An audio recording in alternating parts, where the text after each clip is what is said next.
Hello everyone. Welcome to Brain Bloom, your new go-to place for smart and effective study. I'm so excited to start this journey with you. In this video, we are going to cover one of the most important topic, Manusmriti, with notes. The legal literatures of Hindus is divided into three classes. Hindus के जो legal literatures हैं जिसमें कानून बताया जाता है, law बताया जाता है, सोशल ऑर्डर बताए जाते हैं कि कैसे क्या करना चाहिए, वो तीन क्लासेस में डिवाइडेड है. पहला धर्मसूत्रा, दूसरा धर्मशास्त्र, तीसरा कमेंटरीज. और इन सबसे इम्पॉर्टेंट प्लेस जो है वो है धर्मशास्त्र की, और उसमें भी सबसे प्रोमिनेंट प्लेस मनुस्मृति, जिसे हम आज कवर करने वाले हैं. मनुस्मृति किसने लिखी? मनुस्मृति को मनु ने लिखा है, स्वयंभू मनु. ये कौन थे? ये ऑथर थे ऑफ थियोलॉजी एंड धर्मशास्त्र में जितनी भी नॉलेज है ये इन्होंने ही स्टार्ट करी है. All the knowledge related to Dharmashastra has been started by him. इन्होंने मनुस्मृति लिखी है. अगर मैं मनुस्मृति को डिवाइड करूं तो Manu means Manav and Smriti means धर्म. धर्म means duty and opinions of human beings कि क्या करना चाहिए क्या नहीं करना चाहिए. तो मनुस्मृति को मनु ने लिखा है. और Manusmriti it is a book. ये एक बुक है जिसमें मैन की एंटायर सोशल लाइफ को डिस्कस किया गया. Who was Manu? Manu is considered to be the father of mankind. अब इस क्वेश्चन को स्टार्ट करने से पहले मैं आपको एक चीज बताती हूँ. ये माना जाता है कि जो ब्रह्मा जी थे उन्होंने अपने आप को डिवाइड किया था. एक था मेल पार्ट, एक फीमेल. जो मेल थे वो थे मनु और फीमेल उनकी वाइफ शत्रुपा. तो ऐसा माना जाता है कि जो ब्रह्मा जी थे उन्होंने अपने आप को डिवाइड किया था. आधा पार्ट जो था मनु थे और आधा शत्रुपा थे. तो इसलिए मनु को कंसीडर किया जाता है फर्स्ट ह्यूमन बीइंग. इसलिए he is the father of mankind, the first jurist. And Rig Veda में भी मनु को ओरिजिनेटर ऑफ ह्यूमन क्रिएशन कहा गया है. और ऐसा बोला जाता है कि जो हम सब हैं like the whole human race is the part of his family only. And he was the first sacrificer जिन्होंने यज्ञ स्टार्ट किया था. पुराण्स में भी इन्हें मनु को सन ऑफ सूर्य कंसीडर किया गया है. अगर हम मनु के पीरियड की बात करें तो ये माना जाता है कि जो महाभारत की वॉर हुई थी उससे भी 25 जनरेशन बिफोर उनका पीरियड माना जाता है. और ये भी मैंशनड है कि मनु 1 नहीं थे बट 14 थे. अब ये कैसे थे? Let me explain. जैसे हमारी कंट्री में प्राइम मिनिस्टर होते हैं, प्रेसिडेंट होते हैं, ऐसे ही जो पहले के टाइम पे जो अर्ली डेवलपिंग ह्यूमन सोसाइटी हुआ करती थी, जो डेवलप होती थी, उसको जो भी रूल करते थे इफेक्टिवली उसे मनु कहा जाता था. Manu means king. ओके. तो every president of early and developing human society will be called as Manu. और इसलिए Manusmriti has been composed by a long series of Manus on the basis of जनश्रुति. जनश्रुति में ये mentioned है कि जो मनु है he is a human son of Brahma. और ये वाली स्टोरी मैंने आपको बता दी है कि ब्रह्मा जी थे, ब्रह्मा जी को डिवाइड किया था, ब्रह्मा जी ने अपनी बॉडी को डिवाइड किया था जिसमें से मनु निकले थे और एक उनकी वाइफ शत्रुपा. इसलिए जनश्रुति में मैंशनड है कि जो मनु थे is described as the human son है ब्रह्मा जी के और उनकी वाइफ का नाम शत्रुपा. इसलिए वो human race is the part of his family and the rule of Manu is considered as the ideal rule because he was the first king. Manu के बारे में पढ़ लिया कि मनु कौन थे. अब मनु ने लिखी है Manusmriti. It is a book in which entire social life of a man has been provided. So Manu was the first to organize a chaotic life of people based on the principles of religion, organized and disciplined and arranged the basic principles of social life. जो content है मनुस्मृति का वो बहुत ही broad है. It's a very broad. बहुत सारी चीज़ इसमें मेंशन की गई है. इसमें it provides a discussion of all matters related to social life and code of conduct. यानी एक इंसान को क्या करना चाहिए क्या नहीं करना चाहिए, कैसे कानून होगा, कैसे गवर्नमेंट चलेगी, कैसे किंग रूल करेंगे, उनके फंक्शंस, स्टेट के फंक्शन, ये सारी चीज़ें मनुस्मृति में लिखी हुई है. और ये सबसे oldest and well known book है.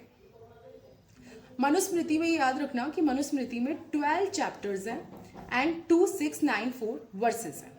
हमने मनु के बारे में पढ़ा। मनुस्मृति क्या है, बुक है जिसमें पूरी एंटायर सोशल लाइफ मैन की डिस्कस की गई है। अब हम पढ़ेंगे उसमें स्टेट के बारे में क्या किया है। तो मनु ने स्टेट को बहुत ही एसेंशियल एंड इम्पॉर्टेंट सब system of social system consider किया है। He has given the theory of divine origin.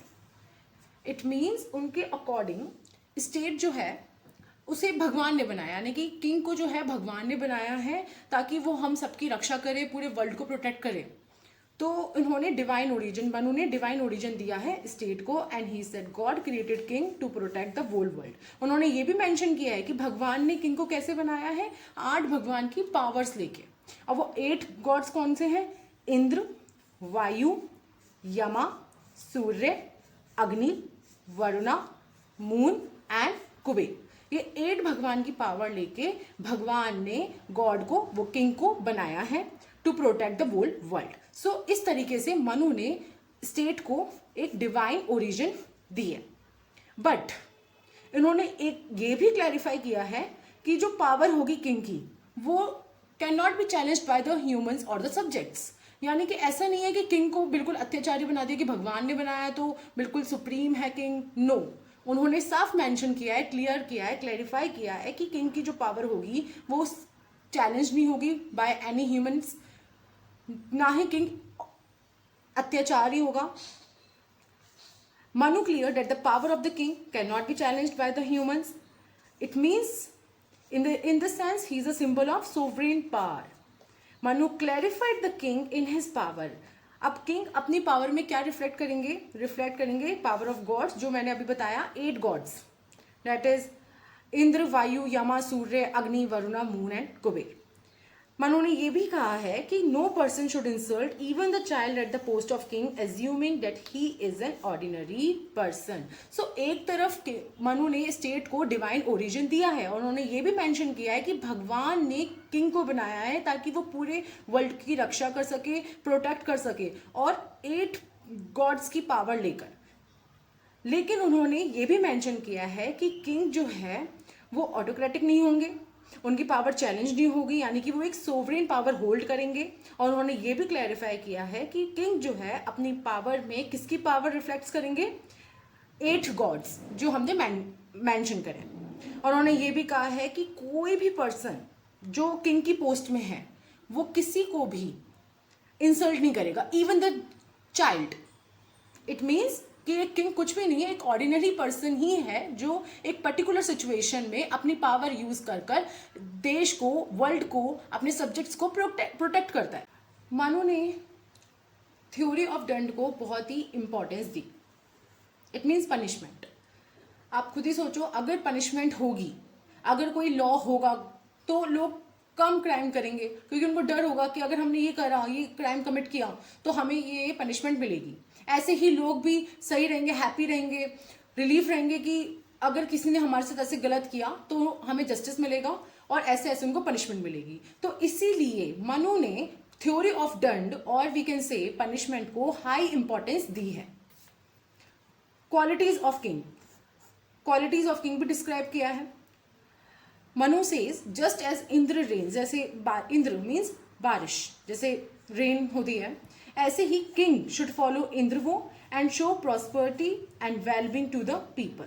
Just as Surya, king को टैक्स लेना चाहिए लोगों से और फुलफिल करनी चाहिए अपनी रिस्पॉन्सिबिलिटी ऑफ वेलफेयर, यानी उसी टैक्स से वेलफेयर एक्टिविटी के अंदर उसको लगाना चाहिए, ना कि खुद के लिए लगाना चाहिए, खुद की लाइफ को सही करने के लिए, मस्ती करने के लिए करना चाहिए use.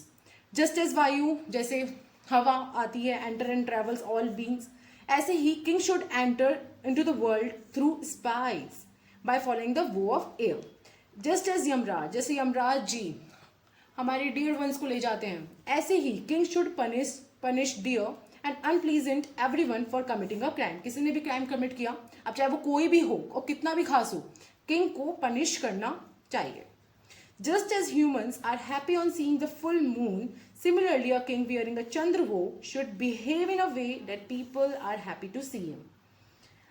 By wearing Agnivo, king should slay criminals and evil mantras, punish violators of the law by wearing Varunavo, and just as earth holds all beings, the king should follow all the subjects equally. Everyone is equal for the king. Now the most important topic, Saptanga theory. इसे हम 7 limbs भी कहते हैं, 7 pillars, norms, और we can say 7 components of the state. Basically इसमें ये बताया जाता है कि 7 कंपोनेंट्स होते हैं स्टेट के, जो कि बहुत नेसेसरी होते हैं, इंपॉर्टेंट होते हैं टू रन और एडमिनिस्टर इफेक्टिवली. पहले स्वामी, दैट इज किंग. स्वामी मतलब किंग. एंड मनु ने इनको हाई इंपॉर्टेंस दी है, यानी कि मनु ने कहा क्योंकि किंग ही होते हैं जो फंक्शन करते हैं, प्रोटेक्ट करते हैं सब्जेक्ट्स को, सब्जेक्ट के वेलफेयर के लिए काम करते हैं. तो सबसे पहले जो 7 कंपोनेंट्स हैं स्टेट के, सबसे पहले आते हैं Swami, that is king. And Manu consider king, और किंग के अंदर कितनी कौन कौन सी क्वालिटीज होनी चाहिए? Moral qualities, administrative ability and loyalty, which is necessary for the kingdom. Number 2, Mantri, that is ministers. क्योंकि स्टेट का कोई भी काम अच्छे तरीके से इफेक्टिवली कंडक्ट नहीं हो सकता बिना स्किल्ड मिनिस्टर्स की हेल्प के बिना. तो इसलिए मनु ने सेकंड कंपोनेंट में रखा है मंत्री, that is ministers, because work of the state can not be conducted without skilled ministers. And उन्होंने ये भी मेंशन किया है कि at least 7 to 8 skilled ministers necessary है अच्छी तरह काम करने के लिए, क्योंकि किंग को भी हेल्प चाहिए होती है. देन पुर मीन्स कैपिटल, स्टेट कैपिटल, जो कि वेल प्रोटेक्टेड होनी चाहिए एंड सेफ होनी चाहिए, फोर्टिफिकेशन होना चाहिए. Then state it include land falling under the state's boundary, जिसमें लोग रहते हैं. Then kosh means treasury, and जो टैक्स कलेक्ट होता है और उस टैक्स को यूज करके वेलफेयर एक्टिविटीज के अंदर और लगाना पैसे को, उसे बोलते हैं kosh. The money collected with the government in the state so that the king can fulfil his responsibility of welfare. Then dand means punishment, और इन्होंने थ्योरी ऑफ दंड को बहुत इंपॉर्टेंस, हाई पोजीशन दी है ताकि स्टेट प्रोटेक्ट रह सके. उन्होंने आर्मी की भी सेवरल पार्ट्स बताए हैं, जैसे हस्ती आर्मी, रथ आर्मी, पद्धति army, naval horse army, to protect the state from threats and maintain law and order. Law and order भी मेंटेन कर सके सोसाइटी के अंदर. Then the last component and which is very important and essential, that is mitra, alliances, यानी कि friends बनाना, other nation से relations maintain करके चलना. क्योंकि अगर आप अदर नेशन से रिलेशंस मेंटेन करके नहीं चलोगे तो आपके एनिमीज ज़्यादा होंगे, इससे आपको ही थ्रेट है, आपकी ही जो स्टेट है उसको प्रॉब्लम आएगी. तो it is essential part of the state, help a state to maintain its security. It helps a state to maintain its security and influence, to adopt the policy of peace.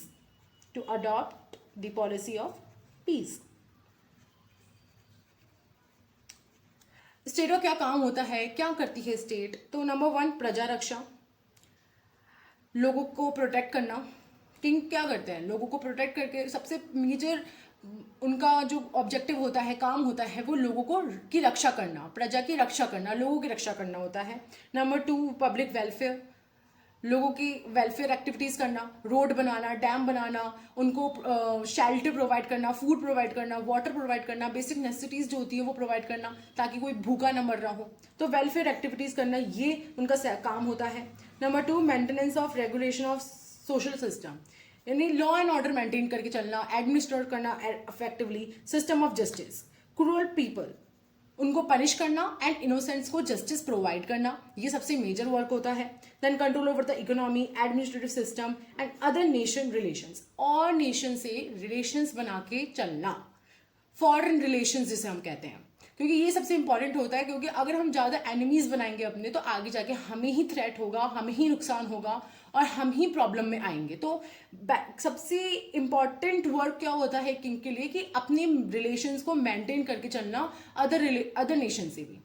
तो these are some important scope of work. That there are 4 वर्णास. तो मनुस्मृति में वर्ण system को 4 वर्णा पर divide किया गया है: ब्राह्मण, क्षत्रिय, वैश्य, शूद्र. पहले ब्राह्मण्स आते हैं, फिर क्षत्रिय, फिर वैश्य और फिर शूद्र. और ये 4 वर्णास के बेसिस पे इनको ड्यूटीज भी असाइन की गई है, वो हम आगे पढ़ेंगे. एंड अकॉर्डिंग टू एज के अकॉर्डिंग 4 आश्रम्स, और we can say 4 different stages of a person's life is divided into 4 ashram, जो कि है ब्रह्मचार्य, गृहस्थी, वनप्रस्थ, संन्यास। ये 4 आश्रम्स मेंशन किए गए हैं। अब ब्रह्मचार्य क्या होता है? ऐसा बोलते हैं कि ब्रह्मचार्य में इंसान को 25 तक की एज तक एजुकेशन गेन करनी चाहिए, एजुकेशन नॉलेज गेन करनी चाहिए। फिर 25 के बाद गृहस्थी, यानी कि 25 से 50 तक उसे शादी करनी चाहिए, अपने बच्चों की लाइफ सिक्योर करनी चाहिए, बच्चों को के लिए एजुकेशन एंड ऑल। फिर वानप्रस्थ के अंदर सोशल वर्क करना चाहिए। एंड देन संन्यास में 75 की एज से लेके 100 तक जितने भी साल आप जिंदा हो, आपको मेडिटेशन करना चाहिए। तो बेसिकली ऐसे इन्होंने वर्ण सिस्टम में 4 वर्ण बताएं कि ब्राह्मण्स होते हैं, क्षत्रिय होते हैं, वैश्य होते हैं, शूद्रास होते हैं। उनकी भी ड्यूटीज असाइन की है on the basis of 4 varnas. और फिर एज के अकॉर्डिंग उन्होंने 4 आश्रम्स ही बताए हैं, जिसमें पहला ब्रह्मचार्य होता है, फिर गृहस्थी होती है, वनप्रस्थ होता है, देन संन्यास। इसमें भी एज के अकॉर्डिंग बताया गया है कि 25 तक की एज तक एजुकेशन गेन करनी चाहिए, नॉलेज गेन करनी चाहिए। फिर गृहस्थी के अंदर 25 से 50 तक शादी करनी चाहिए, बच्चे की लाइफ सिक्योर करनी चाहिए, उनको एजुकेशन प्रोवाइड करनी चाहिए, उनकी लाइफ को सिक्योर करना चाहिए। वनप्रस्थ के अंदर सोशल वर्क करना चाहिए। एंड देन संन्यास के अंदर जब 75 तक आप आ जाते हो, उसके बाद आपको मेडिटेशन करना चाहिए। तो ऐसे बताया है ड्यूटीज ऑफ वेरियस वर्णस कि भाई ब्राह्मण्स को क्या करना चाहिए, वेदास पढ़ना चाहिए, रीड करना चाहिए, वेदास को पढ़ाना भी चाहिए, सैक्रिफाइस करना चाहिए, डोनेशंस लेना चाहिए, देना चाहिए। क्षत्रिय को स्टेट को प्रोटेक्ट करना चाहिए, डोनेट करना चाहिए, सैक्रिफाइस करना चाहिए, पढ़ना चाहिए। वैश्यास को एनिमल्स को प्रोटेक्ट करना चाहिए, donate, sacrifice, study, trade activities में एंगेज होना चाहिए, यानी कि बेसिकली एग्रीकल्चर वर्क को ये सब करना चाहिए। शूद्रास को कोई प्लेस नहीं दे रखी है, उन्होंने बोला चाहिए जो 3 जो क्लासेस हैं, अपर क्लासेस हैं, उनको सर्व करने का काम दिया है। मनुस्मृति में विमेन को एंड शूद्रास को कोई भी फ्री प्लेस नहीं दी है सोसाइटी के अंदर। तो इट इज वेरी इंपॉर्टेंट कि Manusmriti is not in a favour of giving women a free place in a society. According to Manusmriti ये इसमें मेंशन है कि एक वुमेन को तो कंट्रोल में रहना चाहिए, अंडर द प्रोटेक्शन रहना चाहिए। जब वो चाइल्डहुड होगा उसका, तो उसके पापा उसको प्रोटेक्ट करेंगे, उनके कंट्रोल में रहना चाहिए। जब वो बड़ी होगी, शादी होगी, तो उसके हस्बैंड उसको कंट्रोल एंड प्रोटेक्ट करेंगे। और जब वो बड़ी बूढ़ी हो जाएगी, जब वो एजेड हो जाएगी, तब उनके बच्चे उनको प्रोटेक्ट करेंगे। तो बेसिकली मनुस्मृति में वुमेन को और शूद्रस को भी कोई भी राइट नहीं दिया है, बहुत डिस्क्रिमिनेट किया है। Manu's attitude towards Shudras is highly discriminatory. It does not given the status of free citizen to them. Another important topic, virtuous policy.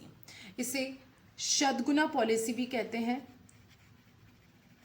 And 6 character policy भी कहते हैं। इसमें 6 कंपोनेंट्स होते हैं कि एक किंग एक पर्टिकुलर सिचुएशन में पर्टिकुलर पॉलिसी को अडॉप्ट कर सकता है। अब वो पहला होता है ट्रीटी। जब एक किंग वीक है, जब सपोज करो कि हम वीक हैं, तो सामने और हमारे जो एनिमी है वो स्ट्रांग है, तो हमें ट्रीटी बना लेनी चाहिए, डेट इज पीस। डीटी मीन्स उस ट्रीटी को तोड़ देना। जब हमारी आर्मी स्ट्रांग हो जाए तो हमें एनिमी पे अटैक करना चाहिए, armed attack made by the king. यान मीन्स एनिमी जब वीक हो तब हमें यान मीन्स मार्चिंग, यानी कि हमें एनिमी की तरफ मार्च करते जाना चाहिए हमारी आर्मी को स्ट्रॉन्ग करते हुए। आसना मीन्स जब आपकी पावर ज़्यादा स्ट्रॉन्ग ना हो, जब आर्मी आपके पास अरेंज ना हो, तब आपको रुकना चाहिए, अपना न्यूट्रल पॉलिसी को अडॉप्ट करना चाहिए, न्यूट्रल होना चाहिए। तो वेटिंग फॉर वॉर और being neutral. Duality means dualism. इसमें 2 पॉलिसीज अडॉप्ट की जाती है। It is a combination of 2 policy कि जहाँ पे किंग एक के साथ पॉलिसी पीस बना रहा है, ट्रीटी कर रहा है, और दूसरे के साथ वॉर कर रहा है। और वी कैन से कि वो कुछ आर्मी कहीं और रख रहे हैं, रह कहीं और रहे हैं, ताकि अपनी आर्मी को अपने उसको प्रोटेक्ट कर सके स्टेट को। संशय मीन्स टू सीक रिफ्यूजी। जब बिल्कुल ही आप हारने की उस पर आ जाओ कि एनिमी बहुत ज़्यादा स्ट्रांग है, आप नहीं जीत सकते हो, तो किसी और किंग से हेल्प ले लो। तो ये होती है 6 virtuous policy, that is Shadguna policy, treaty, डीटी, यान, आसना, डुअलिज्म एंड संशय। 4 मेजर्स भी बताए हैं। मेंशन किए मनुस्मृति में कि क्या 4 सॉल्यूशंस क्या हैं, कि कैसे कैसे आप एनिमी से दूर हो सकते हो। साम, इन हिंदी साम, दान, दंड, भेद। यानी कि साम मीन्स लव, रिस्पेक्ट, वही पीस बनाना, प्यार से बात करना, ट्रीटी बनाना, थोड़े से रिलेशंस मेंटेन करना अच्छी तरीके से एनिमी के साथ।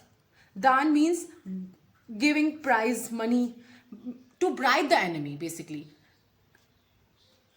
पनिशमेंट यानी कि दंड, ये लास्ट ऑप्शन होता है। उससे पहले होते हैं डिस्टिंक्शन। अगर आपके अच्छे नहीं हो रहे हैं रिलेशंस अच्छी तरीके से, तो आप एक डिस्प्यूट इम्प्लांट करो, यानी कि भेद, डिस्प्यूट इम्प्लांट करो, मैनिपुलेट करो और उससे दूरी बना के पनिशमेंट लास्ट ऑप्शन होता है, यानी कि वॉर स्टैब्लिश कर दो। तो साम, दान, दंड, भेद, ये 4 मेजर्स होते हैं। पहले में होता है love and respect, treaty, peace maintain करना। प्राइज यानी कि दान देना, मनी करना या मनी देना, यानी कि ब्राइब करना एनिमी को। देन डिस्टिंक्शन यानी कि भेद करना, इम्प्लांट करना डिस्प्यूट। एंड देन पनिशमेंट यानी कि दंड, वॉर करना। टाइप्स ऑफ वॉर 2 बताए हैं, एक है धर्म वॉर और एक है कोड वॉर। नाम ही सजेस्ट कर रहे हैं, dharma war which is fought by not killing moral rules when invited by the enemy to battle. इसमें मॉरल रूल्स को किल नहीं करते हैं, वो लड़ाई को बोलते हैं धर्म वॉर। कोड वॉर, इसमें मॉरल रूल्स वैल्यूज इनको ध्यान ही नहीं देते, यानी इसमें पूरी आपको छूट दे रखी होती है कि विक्टिमाइज करना एनिमी को, उसको सराउंड कर देना, उसको डिस्ट्रॉय करना, उसकी सिटी को डिस्ट्रॉय करना, उसकी स्टेट को डिस्ट्रॉय करना एंड ऑल। सो कितने टाइप्स की वॉर होती है? 2 टाइप्स की वॉर होती है, एक होती है धर्म वॉर और एक होती है कोड वॉर। टैक्स सिस्टम, अब ये बहुत इंपॉर्टेंट है कि हम सबको पता है कि टैक्स कितना इंपॉर्टेंट रोल प्ले करता है वेलफेयर एक्टिविटीज़ के लिए, वेरियस फंक्शंस को परफॉर्म करने के लिए। टैक्स जो होता है, जो स्टेट फंड होता है, वो बहुत ही अब किंग के पास कहाँ पैसे आ रहे हैं? हमारे थ्रू ही आते हैं, स्टेट के थ्रू ही आते हैं, सब्जेक्ट्स के थ्रू ही आते हैं। तो इसमें यही बात की गई है कि state fund is an important tool for the security of the state. It is necessary task of the king to increase the treasury by getting money from the subjects. तो सब्जेक्ट से जो किंग है, king appoint करते हैं officers को, ministers को, फिर वो जाते हैं अब अपॉइंटेड मिनिस्टर्स, ऑफिसर्स सब्जेक्ट्स के पास पैसे, कुछ amount of tax state fund लेने के लिए, और वो जो फंड इकट्ठा होता है वो किंग को देते हैं। और किंग उस मनी को अपने लिए यूज नहीं करता, बल्कि स्टेट के लिए यूज करता है for welfare activities and security, ताकि वो प्रोटेक्ट कर सके और वेलफेयर कर सके। Annual tax should be received from the subjects in fair ways. King receive tax through officer appointed. ये मैंने आपको बता दिया। King should not impose excessive burden of tax on the subject. अब इसका मतलब ये नहीं है कि हाँ टैक्स इंपॉर्टेंट है, स्टेट फंड बहुत ही इंपॉर्टेंट रोल प्ले करता है for security and welfare activities, but इसका मतलब ये नहीं है कि किंग कुछ कितनी भी अमाउंट, कितना भी बर्डन डाल सकते हैं सब्जेक्ट्स के ऊपर। King should not impose excessive burden of the tax on the subjects. ये किस में होगा? फेयर वेज में होगा। It should be received from the subjects in fair ways. Tax should be determined after deliberation, मतलब जो भी टैक्स डिटरमाइन करेंगे स्टेट किंग, वो डिस्कशंस के बाद ही करेंगे कि कितना लगाना चाहिए, कितना नहीं लगाना चाहिए, हमारी इकोनॉमी अभी कैसे चल रही है, purchase and sale, expenditure, profit etcetera from the merchant. Tax should be less on poor and more on rich people. और टैक्स जो होगा वो गरीब लोगों पे कम होगा और रिच लोगों में ज़्यादा होगा। तो बेसिकली टैक्स सिस्टम को भी बहुत फेयर वेज में बताया गया है कि ये इंपॉर्टेंट तो है। किंग कलेक्ट करेंगे, अपॉइंट करेंगे ऑफिसर्स को, वो अपॉइंटेड ऑफिसर्स जाएंगे सब्जेक्ट्स के पास, उसे कलेक्ट करके किंग को देंगे, और किंग उस पैसों को यूज करके, उस फंड को यूज करके वेलफेयर एक्टिविटीज करेंगे, प्रोवाइड करेंगे basic necessities two subjects and security provide करेंगे। और वो जो टैक्स सिस्टम होगा वो बहुत ही फेयर वेज में होगा, कोई एक्सेसिव बर्डन पुट नहीं किया जाएगा। इनफैक्ट गरीब लोगों के ऊपर कम टैक्स और रिच लोगों के ऊपर ज्यादा टैक्स लगाना चाहिए। Rate of tax on grain, grain पे रेट ऑफ टैक्स जो होगा वो कैसे डिटरमाइन होगा? After considering the security of the land, fertility, amount of labour done for agriculture, कि एग्रीकल्चर में कितने लेबर लगे हुए हैं, उनकी लेबर्स की कितनी इनकम है, फर्टिलिटी कैसी है, लैंड कैसा है। अगर ये सब खराब है, अगर आप हाई टैक्स चार्ज कर दिया रेट और वो लोग दे ही नहीं पा रहे, तो ये तो वही हो गया ना, एक्सेसिव बर्डन बिना बात के डाल रहे हैं उन पे। तो इसलिए जो रेट ऑफ टैक्स होगा ग्रेन पे वो कैसे डिटरमाइन होगा, सारी चीज़ों को माइंड में रख के पूरे डिस्कशन के साथ। Types of tax, cost tax, tax for arranging and maintaining bridges and build in river etcetera, purchase and sale tax, income tax, tax on trade by traders. Punishment system, मैंने आपको पहले ही बताया कि मनुस्मृति में मनु ने पनिशमेंट सिस्टम और we can say theory of danda, इसको बहुत ही इंपॉर्टेंट एंड एसेंशियल कंसीडर किया गया है, क्योंकि अगर पनिशमेंट नहीं होगी, लोगों के अंदर डर नहीं होगा तो बहुत सारे क्राइम होंगे, लोग सेफ फील नहीं करेंगे, जस्टिस प्रोवाइड नहीं होगा। तो बेसिकली पनिशमेंट सिस्टम में according to Manu a state cannot run without punishment. In the absence of punishment, the state and its social life gets completely disturbed. तो यहाँ पे पनिशमेंट को सुप्रीम माना गया है। It is a protector of every human being, it protects the entire social life, property of the state and it should use for public and public welfare. तो basically punishment को बहुत supreme माना गया है कि भाई ये हर ह्यूमन बीइंग को प्रोटेक्ट करके चलता है। It is a protector of every human being, और जो पूरी एंटायर सोशल लाइफ है वो पनिशमेंट के थ्रू ही प्रोटेक्ट हो रही है। और ये ऐसा नहीं कि सिर्फ प्रोटेक्ट, ये प्रॉपर्टी को भी प्रोटेक्ट करता है, स्टेट की प्रॉपर्टी को, and it should be used for public के लिए यूज होना चाहिए एंड पब्लिक वेलफेयर के लिए। टाइप्स ऑफ पनिशमेंट नहीं बताया, इसमें ज़्यादा डिटेल में नहीं जाना है। वर्क पनिशमेंट, धिक, अर्थ के, स्लॉटर, ये एक इंपॉर्टेंट टॉपिक है। Different types of punishments for the same offence. Offence same ही हुआ है, ऑफेंस सेम हुआ है, लेकिन different types of punishment mention है मनुस्मृति में। कि अकॉर्डिंग टू मनुस्मृति अगर क्षत्रिय, वैश्या और शूद्रा ने अगर डिफेम और अब्यूज किया एक ब्राह्मण को, तो उनको क्षत्रिय को 100 पैना फाइन देना पड़ेगा, वैश्या को 150 पैना फाइन देना पड़ेगा, एंड शूद्रा को कॉर्पोरल पनिशमेंट देनी पड़ेगी। वाइल उसी तरफ सेम ऑफेंस है, उसी तरफ अगर ब्राह्मण ने डिफेम किया क्षत्रिय, वैश्या, शूद्रास को, तो उनको 50 पैनास क्षत्रिय को देना पड़ेगा, 20 पैनास वैश्य के लिए देना पड़ेगा एंड 12 पैनास शूद्र के लिए देना पड़ेगा। और लास्ट केस में तो अगर नहीं भी दे तो भी चलेगा। तो ये था different types of punishment for the same offence. Let's overview. अब तक हमने जितना भी पढ़ा, हमने पढ़ा मनु कौन थे, मनुस्मृति किसने लिखी है, मनु ने लिखी है। ओरिजिन ऑफ स्टेट, स्टेट को डिवाइन ओरिजिन दिया है। क्वालिटीज ऑफ किंग भी पढ़ा। स्कोप ऑफ स्टेट क्या है, प्रजा रक्षा, public welfare, administrative qualities, administrative system, justice, control over the economy and maintaining relations with other nations. Saptanga theory में हमने 7 कंपोनेंट्स पढ़े, जिसमें नंबर 1 स्वामी दैट इज किंग, नंबर 2 मंत्री मिनिस्टर, पुर मीन्स कैपिटल स्टेट, कोश मीन्स ट्रेजरी, दंड मीन्स आर्मी और पनिशमेंट मित्र मीन्स एली। 4 पुरुषास्त्र, it means 4 goals of human life, वो है अर्थ, काम, धर्म, मोक्ष।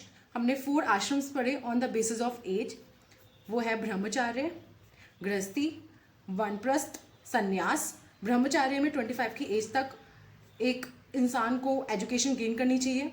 गृहस्थी के अंदर 25 से 50 तक शादी करनी चाहिए, बच्चों की लाइफ सिक्योर करनी चाहिए।